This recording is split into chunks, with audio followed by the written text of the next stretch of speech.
오늘 함께 은혜 나눌 말씀의 제목은 믿음의 착각입니다. 신앙생활들을 잘하고 계십니까? 우리는 내가 신앙생활을 이 정도면 괜찮겠지 하고 안도할 때가 참 많습니다. 많은 성도들이 그렇게 믿음 생활을 합니다. 전 같지가 않아요. 옛날에는 믿음 생활하는 것이 정말 힘들었어요. 핍박도 많았고 얼마나 교회 한번 가기가 힘들고 어려웠는지 모릅니다만 지금은 참 좋아졌습니다. 교회도 많아요. 또 기독교 방송국도 많아요. 그래서 거기서 우리는 시도 때도 없이 찬송을 들을 수도 있고 설교를 들을 수도 있고 또 유명한 목사님들의 메시지를 얼마든지 청취할 수도 있고 성경을 읽는데 방해하는 사람이 없고 내가 맘만 먹으면 얼마든지 할 수 있습니다. 교회도 많습니다. 그런데 과연 이 좋은 환경에서 신앙생활하는 오늘 현대 그리스도인들이 믿음생활의 수준은 어느 정도일까? 여러분의 신앙의 수준은 하나님 앞에서 어느 정도일 거라고 생각을 하십니까? 설교는 언제나 좋은 얘기를 듣는 것이 아닙니다. 설교는 냉정한 하나님의 말씀에 귀를 기울이는 겁니다. 설교는 내가 보는 나를 보게 하는 것이 아니라 설교를 통하여 하나님은 말씀으로 우리에게 하나님이 보시는 나를 보게 하시고 나를 의 형편을 알게 하시는 깨우치는 시간이고 두드리는 시간이고 깨트려 부시는 시간입니다. 목사님 위로받기를 원해서 나 교회 왔는데 목사님 왜 치는 설교를 하세요? 왜 목사님은 율법적인 설교를 하세요? 왜 공격적이세요? 왜 칼로 빗으로 나를 가슴을 쿡쿡 찔러요? 이러는 성도들이 꽤 많아요. 텔레비전을 보세요. 여러분 좋은 강사들이 아주 유창한 유머를 섞어가면서 재미있게 강의하는 게 많아요. 그렇죠? 김창옥 교수 같은 경우도 참 재밌게 하죠. 거기서 막 폭하고 웃다가 울다가 재미있죠. 하나님의 말씀을 그렇게 전해야 되는 건가요? 우리가 예배드리고 하나님 앞에 나와서 말씀을 듣는 것은 우리는 즐거움을 얻고자 하는 것이 아니라 정확한 진단을 받기를 원해서입니다. 하나님의 말씀을 통하여 비춰주는 그 빛에 내 영혼에 감추어져 있고 숨겨져 있는 내 심령 깊은 곳을 들여다보라고 하나님께서 예배를 정하시고 그리고 말씀을 듣게 하시고 말씀을 또한 선포하게 하시는 것입니다. 믿음 가지고 있다고 그 믿음이 구원 얻는 믿음을 다 가진 것은 아닙니다. 많은 사람들이 자기는 믿음의 길을 걷고 있고 그 믿음의 결과는 영생 구원이라고 생각하는 성도들 가운데 수많은 사람들이 어쩌면 절반 이상이 아니 4분의 3 이상이 주님 앞에 섰을 때 나는 너 모르겠다. 너 누구냐? 주님이 그렇게 물으실 그런 사람들도 많이 있다는 것을 우리는 잊지 말아야 합니다. 믿는 자를 찾아보겠느냐? 이것이 말세의 징조에 대하여 주님이 말씀하시면서 이 말씀을 하신 것입니다. 오늘 본문에 소개되고 있는 사람 두 사람이 등장합니다. 하나는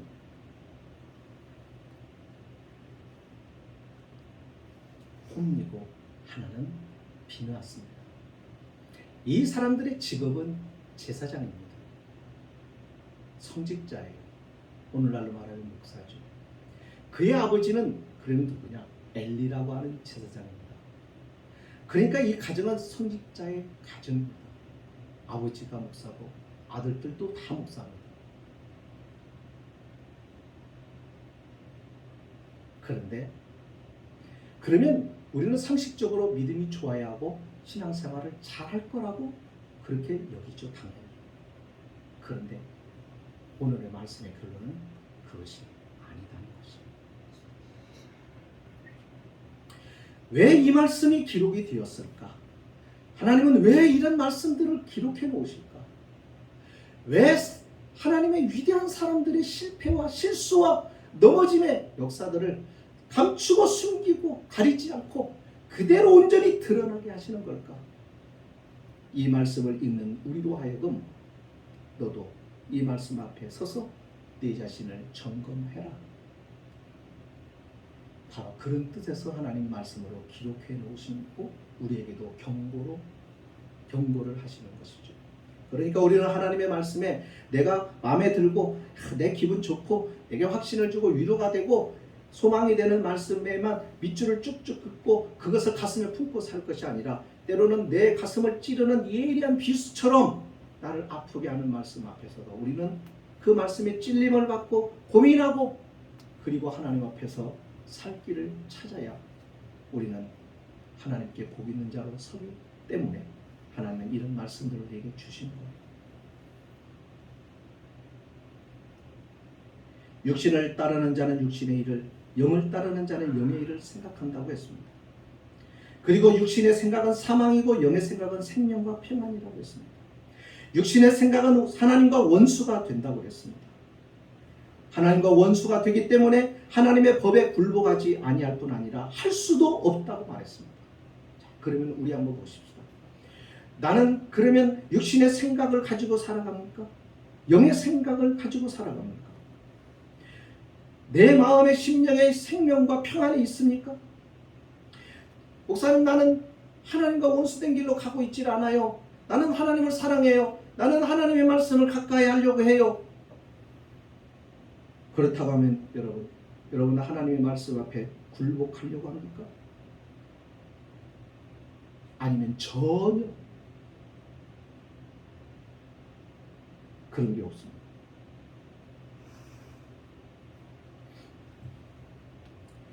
이 말씀은 로마서 8장에 바울이 기록하면서 육체의 욕망을 따라 살면 안 된다는 겁니다.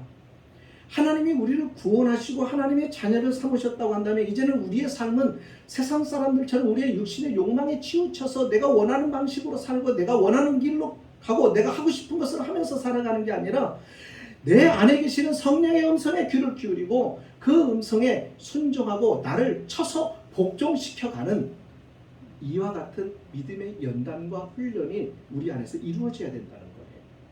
누가 시켜서가 아니라 우리 자신이 말이죠.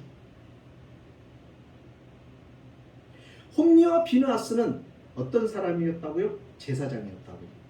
그런데 이 제사장이요, 육체의 욕망을 따라 살았던 제사장이에요. 그 당시 사무엘이 시작되는 당시 1장을 보면은 그 당시에 그 시대적인 환경을 뭐라고 설명을 하는 줄 아세요? 엘리에가 늙었고 엘리의 눈이 희미하여졌다. 이렇게 말해요. 제사장의 눈이 희미해진 정도였다. 제사장이 이 정도의 영적인 희미함을 가지고 있었다. 그렇다고 한다면 그 시대는 얼마나 부패하고 타락해 있었겠느냐, 그 얘기입니다. 교회가 부패할 정도면 세상은 말할 필요가 없다. 그러니까 우리는 항상 좋은 것만 보려고 하는 경향이 있어요. 예, 좋은 것만 보면서 좋은 마음 갖고 좋은 성품과 좋죠. 그러나 그래가지고만은 되는 건 아니라니까요.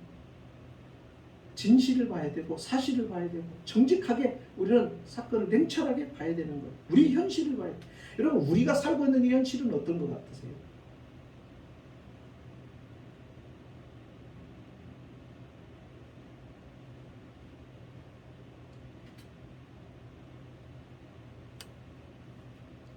태풍이 불어서 바람이 불면 가벼운 것들은 다 날아갔죠. 성경에 보면 이렇게 키질을 한다고 그랬죠. 그래서 키질을 통해서 바람에 날려서 쭉정이들은 날아가고 알곡은 남는다고 그랬죠. 시련에 바람이 불고 환경에 어려움이 오고 그럴 때도 신앙을 지켜가야 되는 것이, 그게 순수한 믿음을 가진 사람이고 주님과 가까이 있는 사람이고 주님을 닮은 사람이고 주님이 원하는 사람이라는 것이죠. 2년의 코로나 기간을 지나면서 한국교회는 많은 성도들을 잃어버렸습니다. 더군다나 개척교회는 더 말할 필요가 없습니다. 차라리 시골교회들은 나아요. 허리는 굽고 기운도 없고 얼굴은 쭈글쭈글하고 시력도 연약하고 귀도 잘 들리지 않는 할아버지 할머니들은 세상이 다 뒤집어져도 젊었을 때 간직했던 그 믿음의 훈련과 연단이 가난과 배고픔과 좋지 않은 환경 속에서 다져지고 다져진 신앙이었기 때문에 이까지 코로나쯤에 아무 문제가 되는 것이 아니었어요. 코로나가 온다고 교회가 뭐 마스크를 해야 되니 방역을 해야 되니 그래도 이분들은 꾸역꾸역 나와서 앉아서 예배드립니다. 그런데요, 계산 빠르고 이치 빠르고 한 젊은 성도들입니다.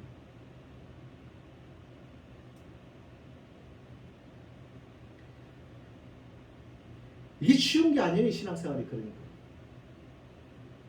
내 믿음이 누군가를 의지하고 세워지는 믿음이라고 한다면 여러분 그것은 바른 믿음이 아닙니다. 누군가에게 기대서 신앙생활을 하는 신앙이라고 한다면 이거는 빨리 자라나야 돼요. 참된 믿음을 가진 사람, 진짜 믿음은 폭풍 속에서도 흔들릴지언정 뿌리가 뽑히지 않고 믿음의 뿌리를 주님께 단단히 박아놓고 힘에 들면 힘에 든 만큼 더 깊이 뿌리를 내리면서 버티고 견뎌내고 이겨내야 되는 것이죠. 그게 진짜 신앙입니다.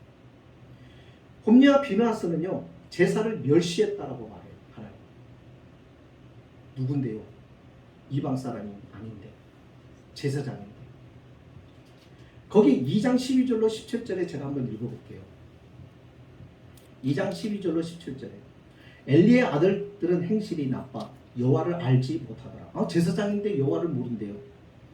그 제사장들이 백성에게 행하는 관습이 이러하니 곧 어떤 사람이 제사를 드리고 그 고기를 삶을 때에 제사장의 서환이 손에 새갈고리를 가지고 와서 그것으로 냄비에나 솥에나 큰 솥에나 가마에 찔러 넣어 갈고리에 걸려 나오는 것은 제사장이 자기 것으로 가지되 실로에서 그곳에 온 모든 이스라엘 사람에게 이같이 할 뿐 아니라 기름을 태우기 전에도 제사장의 서환이 와서 제사 드리는 사람에게 이르기를 제사장에 구워드릴 고기를 내라.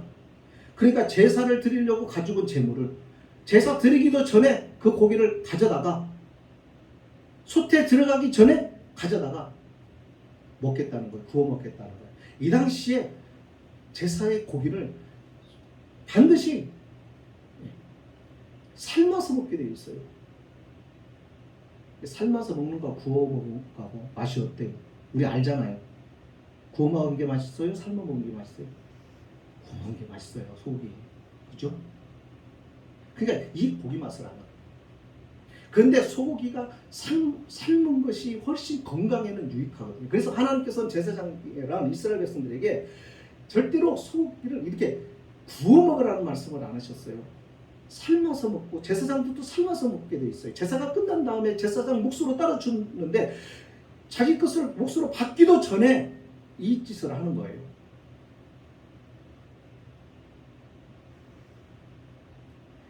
그래서 16절에 그 사람이 이르기를 반드시 먼저 기름을 태운 후에 내 마음이 원하는 대로 가지라 하면 그가 말하기를 아니라 지금 내게 내라. 그렇지 않으면 내가 억지로 빼앗으리라 하였으니 이 소년들의 죄가 여호와 앞에 심히 크면 그들이 여호와의 제사를 어땠다고요? 멸시합니다. 여기서 말하는 제사는 하나님 앞에 나아가는 거잖아요. 오늘 우리가 예배를 멸시하면 안 됩니다. 예배를 무시하면 안 됩니다. 예배는 굉장히 중요한 겁니다. 예배는 굉장히 소중한 겁니다. 여러분 예배 한 번 안 드리는 게 별 문제가 안 된다고 생각하시면 안 돼요. 우리의 영이 죽습니다. 보세요. 예배를 안 나오고 목사님 이게 영상으로 보면 돼요. 영상으로 예배 드릴게요. 그랬던 많은 사람들이 결국은 안 나옵니다.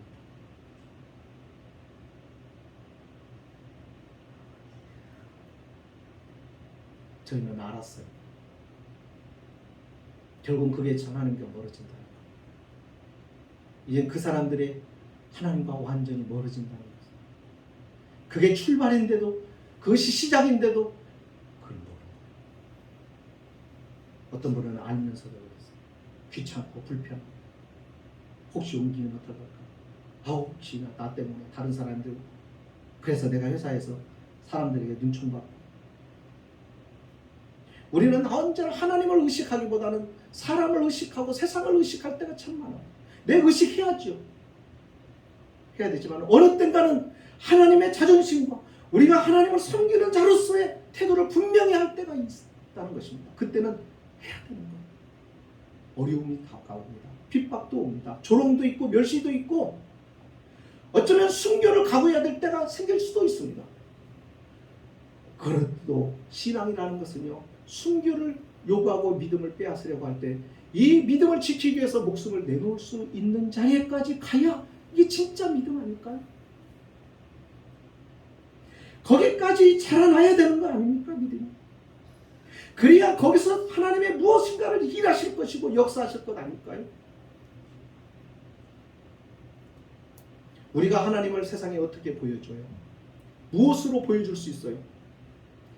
우리도 눈으로 볼 수 없는 하나님을 저들에게 어떻게 하나님을 보여줄 수 있어요? 그게 뭔 줄 아세요? 나에게 내가 어떻게 변하는지, 내가 어떻게 성숙해지는지, 내가 어떻게 살아가는지, 내 안에 계신 그분이 나를 어떻게 만들고 변화시키고 새롭게 해 가시는지를 나를 통하여 하나님을 증거하게 되는 것입니다. 그러니까 이런 홈리와 비나스는 하나님을 평상시에 가까이 한 일이 없었던 거예요. 그냥 직분만 가지고 있었던 거예요. 직분만 자랑이었고 직분 행세만 한 거예요. 그러다가 다급한 상황이 전개됐습니다. 전쟁이 벌어진 겁니다. 블레셋이 침략해 왔고 이제 블레셋과의 전쟁을 하는데 이제 이 싸움에 나갔다가는 이 전쟁에서 패해버립니다. 우리 그럴 때 참 많아요. 하나님 믿고 살고 믿음에서 떠나 살고 하나님과 거리를 멀리 두고 세상에 정신을 팔려서 살다가 갑작스럽게 어려운 일을 당하고 시련이 오고 병이 들고 사업이 망하고 이런 일들이 생겨나면 당황하기 시작하고 그리고 하나님을 찾아요.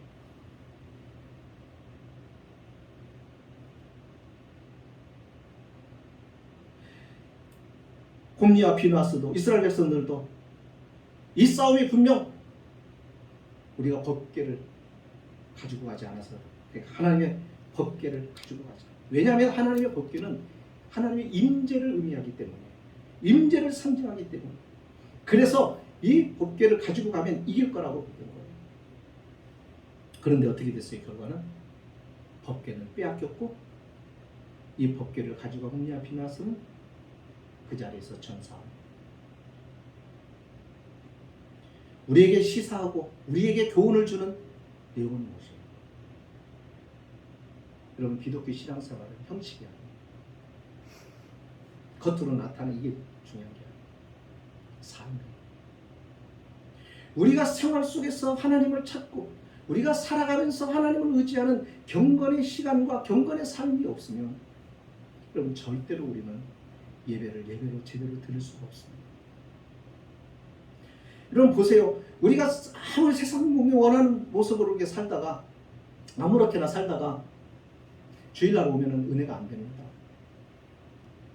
감동이 없어요. 하나님의 역사가 없어요. 그걸 못 느껴요.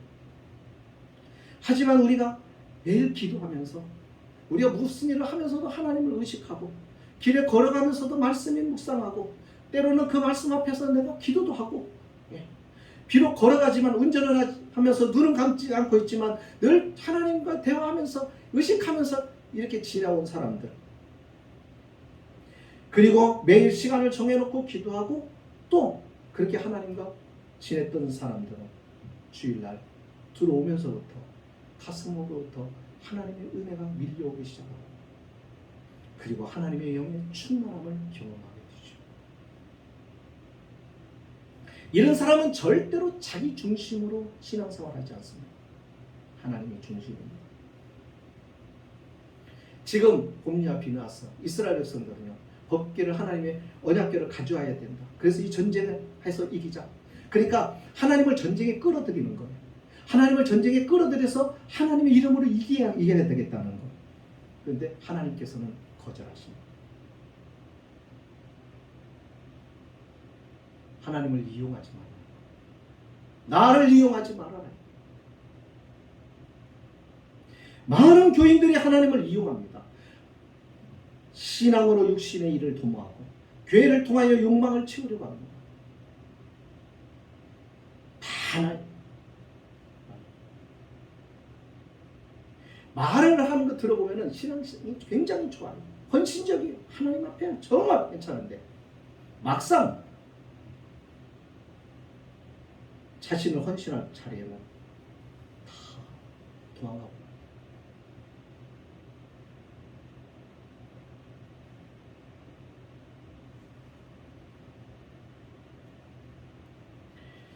왜 그래요? 내 이익을 중심으로 나의 유익을 위해서 신앙을 이용하고 교회를 이용하고 하나님을 이용하고 그러니까 관심이 다 어디가 있어요? 복 받는 거예요. 잘 사는 거예요. 높이 올라가는 거예요. 출세하는 거예요. 좋은 직장에 다니는 거예요. 그게 다 목표예요.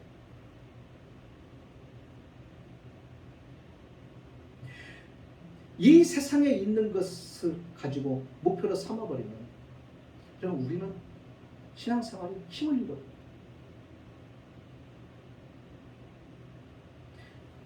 제가 나이가 들어가는지요. 자꾸만 내 인생의 끝을 생각할 때가 참 많아요.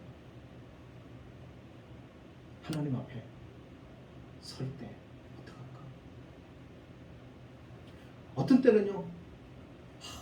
이룬 게 없고 하나님 앞에 드린 게 없고 이 나이 먹도록 내가 뭐 했나? 이 생각을 가지면서 막 낙심되고 막 마음이 가라앉을 때가 있어요. 근데 왜 그런가?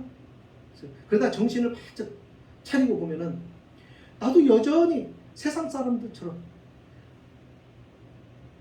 출세, 사람들에게 영광을 받고 박수를 받고 대접을 받고 하는 이런 쪽에서 생각하니까는 이런 게 없는 거예요. 그러면서 다시 돌아옵니다. 주님이 원하시는 게 뭘까?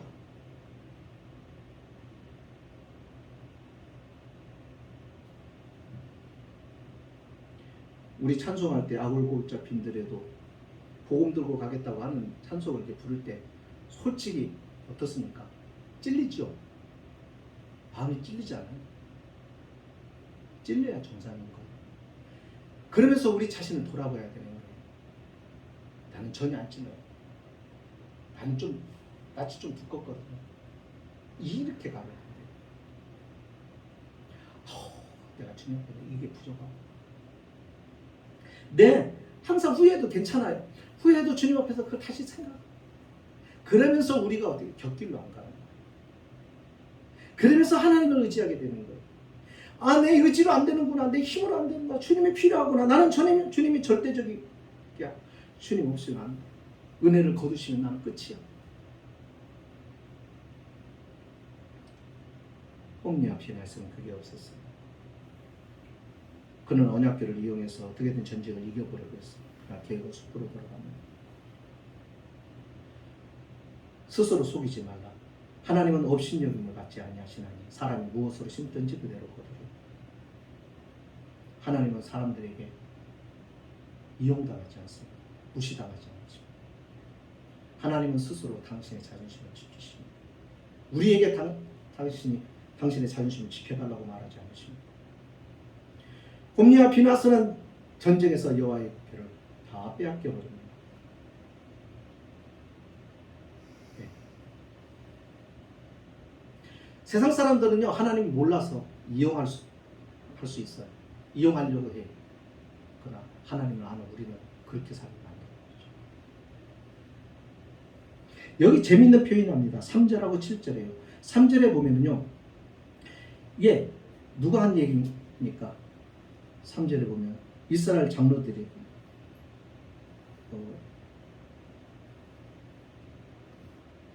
장로들이 말합니다. 뭐라고 얘기해요? 그것으로 우리를 우리 원수의 손에서 구원하게 하자. 그것이 뭐예요? 하나님의 법궤죠. 그죠? 그것으로 뭐 하자고요? 구원하게 하자는 거예요. 그것으로. 그러니까 이 말은 이용하자는 거예요. 전쟁에 이기는 것을 이용하자는 거예요. 그런데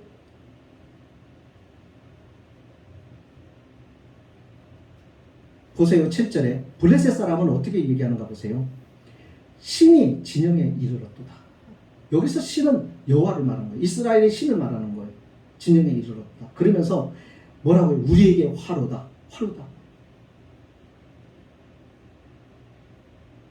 누가 정확하게 봐야 되는 거예요?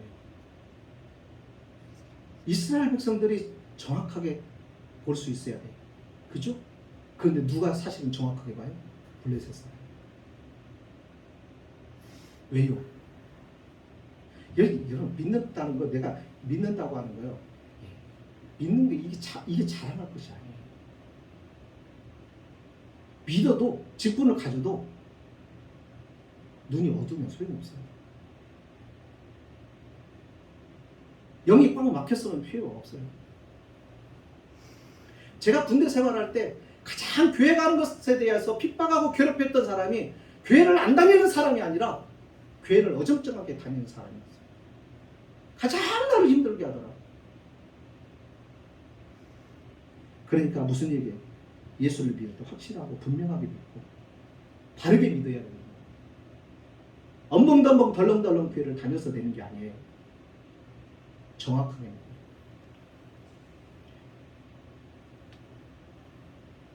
쭉정이가 있다는 것은 알곡과 같이 있다는 것은요. 한국에 같은 공동체에 있었다는 거예요. 처음부터 구별이 안 됐다는 거예요. 같이 있었는데 털어서 분리시키는 거예요. 강제적으로.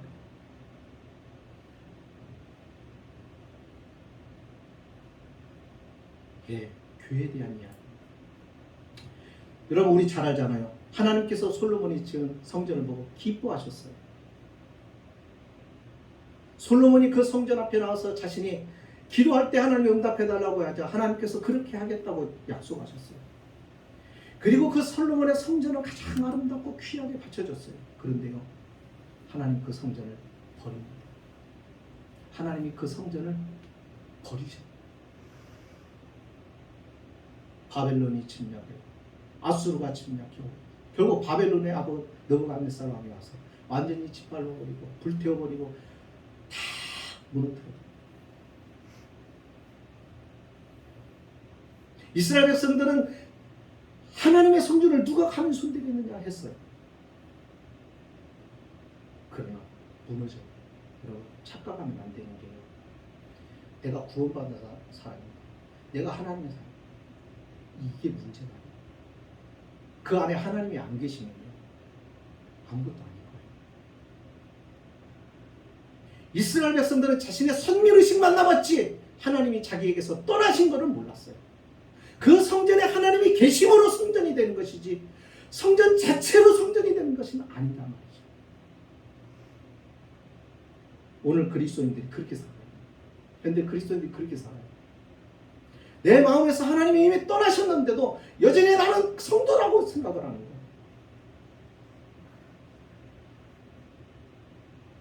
그 결과는 비참해요. 하나님의 임재가 없는 일. 거기서 우리가 기쁨, 감사, 감격, 눈물, 위로, 때로는 찔림 이런 것들을 경험을 해요.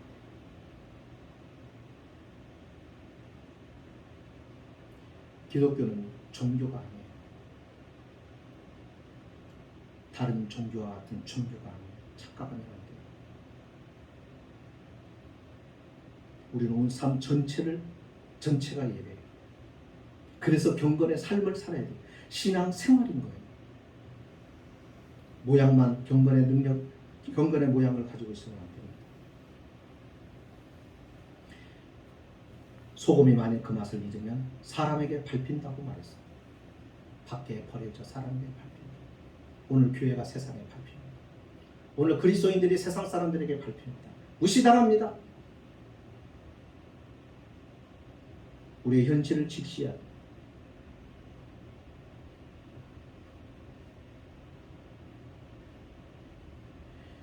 여기서 말하는 이 전쟁은 오늘 저와 여러분의 삶 속에서 일어나는 신앙의 영적인 전쟁을 말해요. 우리 안에 끝없는 도전이 있습니다. 높아지려고 하는 유혹이 있습니다. 마귀는 여러 루트를 통해서 다양한 모습으로 공격해 옵니다. 그것을 볼 수 있어야 되고 분별해낼 수 있어야 되고 그것을 그 싸움을 내다볼 수 있어야 돼요. 그리고 그 싸움을 어떻게 싸워야 할지를 알아야 돼요.